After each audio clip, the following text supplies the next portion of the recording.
hoje a gente, ao invés de falar de canal, a arte da guerra, nós temos que falar a arte das batalhas, né? Porque hoje nós estamos numa guerra. Se a gente for analisar por um ângulo um pouquinho mais distante, nós temos batalhas. Temos uma batalha aberta na Ucrânia, com os mesmos objetivos, com os mesmos players, ou com seus aliados, uma batalha muito séria em Gaza, uma batalha na Cisjordânia, uma batalha do Líbano que está em fase de trégua, a batalha da Síria, e não acabaram, né? Tem a batalha do Iêmen, as ameaças de uma batalha na Jordânia, as ameaças de uma batalha no Egito. Então nós estamos numa guerra, né?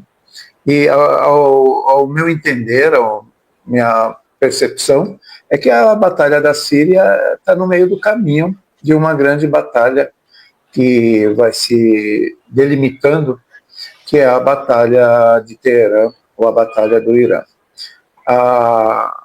As iniciativas militares têm sido muito violentas na Síria. Ainda estamos numa fase de euforia que mudou o governo, ainda o marketing televisivo fala de cadeias de 150 mil pessoas, algo que não bate bem na cabeça.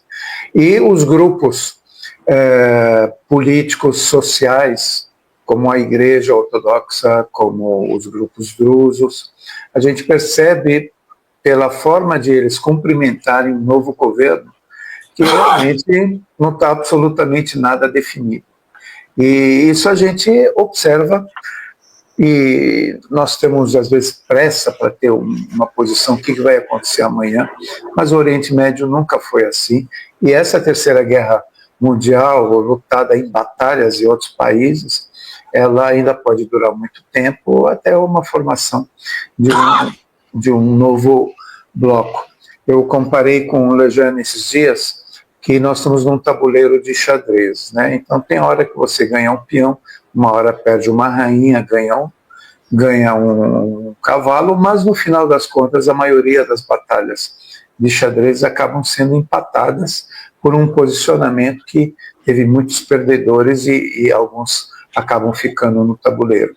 Nós estamos percebendo isso daí, estamos percebendo que algumas mudanças, mesmo sendo grandes, não significa que nós estamos no final de um caminho. O eixo da resistência, no qual a gente conversa muito sobre isso, ele teve uma interrupção física, não uma interrupção conceitual, porque, conversando um pouquinho na parte militar, depois da entrada da Turquia, apoiada principalmente esses grupos do Golani, apoiados pela Turquia, pela inteligência britânica, em primeiro lugar, por treinadores de drones ucranianos, e pela inteligência francesa, que ninguém dá muito foco nela, mas ela esteve presente violentamente. Essa primeira derrota que o exército da Síria sofreu não foi uma derrota de batalha, foi uma derrota no seu grande comando. Realmente não permitiu que o exército assuma a mesma força que tinha antes, ainda mais desgastado por uma forte crise econômica, armas mais antigas e, literalmente, por os mesmos países que vão em cima dele. Então, desse exército, nós sabemos hoje que duas grandes divisões, uma se dirigiu e foi acolhida pelo exército, pelo povo iraquiano, pela mobilização popular, Hashd al-Shaabi no Iraque, e uma outra divisão foi para as montanhas de Tartus e de Ladikia.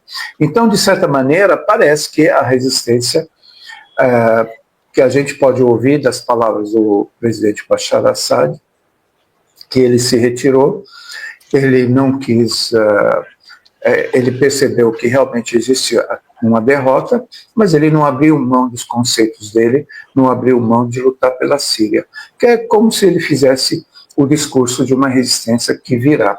O relacionamento dele com a Rússia é muito forte, todo mundo que tenta jogar pimenta no não tem nada a ver, isso tem que avaliar o histórico disso daqui. e a gente sabe muito bem que a Rússia também perdeu muito nessa história, porque agora ela vai ter que renegociar todas as bases militares dela com a Turquia, que é literalmente a OTAN. Então a Rússia é um grande perdedor nessa história, mas não é um perdedor que virou carcaça, não é bem assim.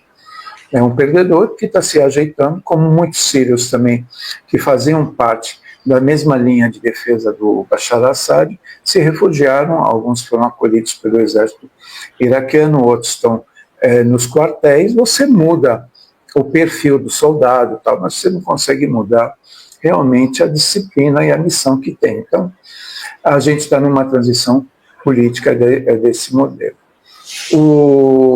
Em Gaza, nós não podemos nunca esquecer de falar de Gaza, diariamente existem massacres.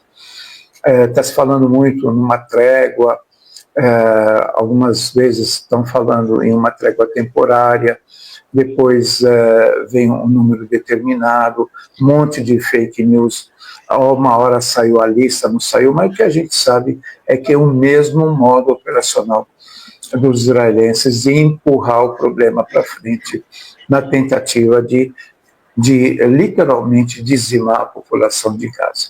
Então, ouvimos, mas na prática não tem nada. Aí o Líbano, a mesma coisa, Israel continua violando um pouquinho o acordo, pouquinho porque reduziu pela presença do exército libanês.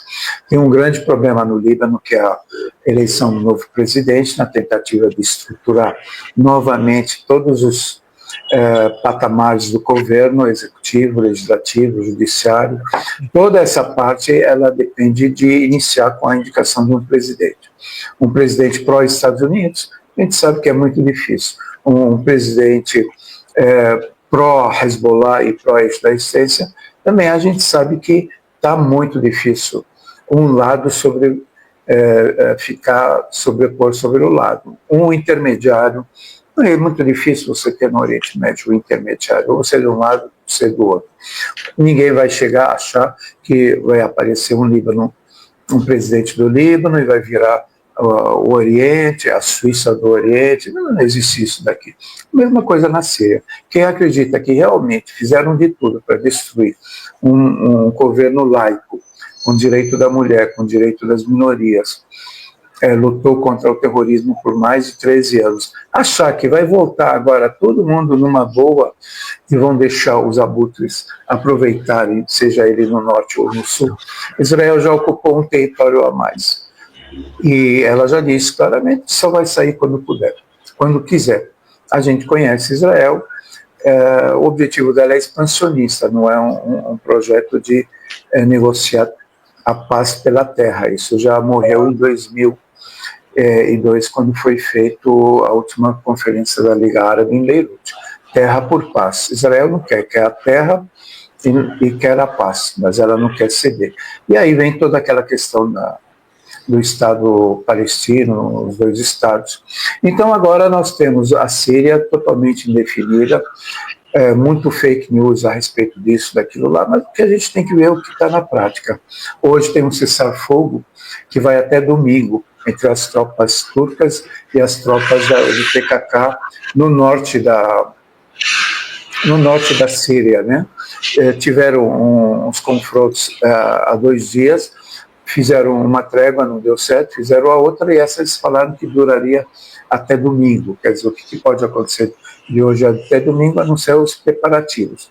Lembra muito isso da Guerra Civil no Líbano. Todo dia tinha uma trégua, chegou até aproximadamente 100 de tréguas, e aí voltava. Trégua era só para se alimentar, descansar um pouquinho, se reorganizar e tentar um novo round, né? Então, tudo está indicando que realmente a Turquia está muito apressada para ter uma decisão em cima dos curdos. Os curdos já disseram que eles querem uma Síria unificada, talvez confederada.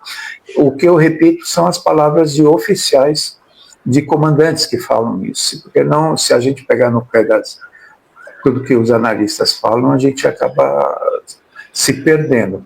Mas os curdos já falam há muito tempo de uma autonomia, não querem se ligar ao governo central e, ao mesmo tempo, tem que confrontar a Turquia. A Turquia sabe muito bem que o número do PKK se prepararam muito bem durante esse período que tinha essa guerra civil, se armaram com mais, tem dinheiro, tem petróleo, tem trigo, tem uma série de estrutura administrativa bem montada.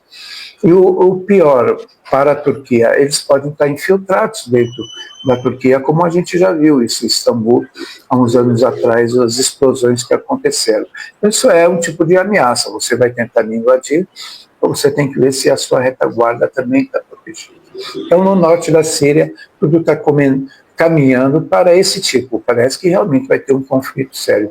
E no sul da Síria, você tem uma invasão das tropas israelenses para uma faixa muito mais avançada, que praticamente atinge o Planalto, onde fica a região bem próxima de Damasco. Então, o que a gente espera? Espera que daqui a pouco vai se ajeitar, uma nova resistência vai aparecer. Então você já tem resistência na Palestina, na Cisjordânia, no Líbano. No Líbano, quem falou o Hezbollah acabou, vai tirar as armas dele, é literalmente amador, né? Porque a guerra hoje, o comandante poderia depois fazer os comentários,